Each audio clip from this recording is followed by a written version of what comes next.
YCP fire brand రోజా ఎక్కడ? YCP సమావేశాలకు ఎందుకు దూరమవుతున్నారు? Next target ఆమెనా? అవును అనే సంకేతాలు బలంగా వినిపిస్తున్నాయి. అసెంబ్లీ వర్షాకాల సమావేశాల నాటికి రోజా గురించి క్లియర్ పిక్చర్ రాబోతున్నట్టుగా తెలుస్తోంది.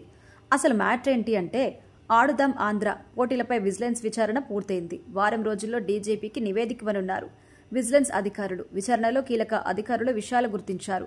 నాసిరకం స్పోర్ట్స్ కిట్స్ కొనుగోలు చేసినట్టుగా తేలింది. విజేతలుగా వైసీపీ కార్యకర్తల్ని ప్రకటించినట్టుగా గుర్తించారు.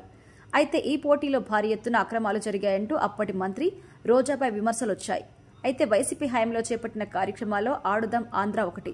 2023 డిసెంబర్లో ఘనంగా స్టార్ట్ చేశారు. గ్రామీణ స్థాయి నుంచి రాష్ట్ర స్థాయి రకరకాల పోటీలు నిర్వహించారు. వాటిలో cricket, volleyball, kabaddi, kho kho, badminton వంటి ఉన్నాయి. తొలుత గ్రామ వార్డు స్థాయిలో ఆటల పోటీలు జరిగాయి. 10,000 చొప్పున నిధులు కేటాయించింది ప్రభుత్వం. జనవరి 2024 మొదటి వారం మండల స్థాయి నెలాఖరున మున్సిపాలిటీ స్థాయిలో పోటీలు నిర్వహించింది. ఫిబ్రవరి మొదటి వారంలో జిల్లా స్థాయిలో రకరకాల ఆటల పోటీలు నిర్వహించారు. ఈ పోటీలో దాదాపు 100 కోట్ల రూపాయల దుర్వినియోగం అయిందని ప్రధాన ఆరోపణ. మొన్నటి బడ్జెట్ అసెంబ్లీ సమావేశాలు అధికార పార్టీ సభ్యులు మంత్రిని ప్రశ్నించారు. అసెంబ్లీ సాక్షిగా ప్రకటన చేశారు. చివరికి 45 రోజుల్లో విచారణ పూర్తి చేసింది విజిలెన్స్. వచ్చే వారం డీజీపీకి నివేదిక ఇవ్వబోతోంది. ఆటల కోసం ప్రతి మండలం, మున్సిపల్ నియోజకవర్గానికి సంబంధించి 25,000 చొప్పున నిధులు మంజూరు చేసింది ప్రభుత్వం. ఇదే టైంలో చిత్తూరు జిల్లాకు 81 లక్షలు, తిరుపతి జిల్లాకు 83 లక్షలు అందించింది.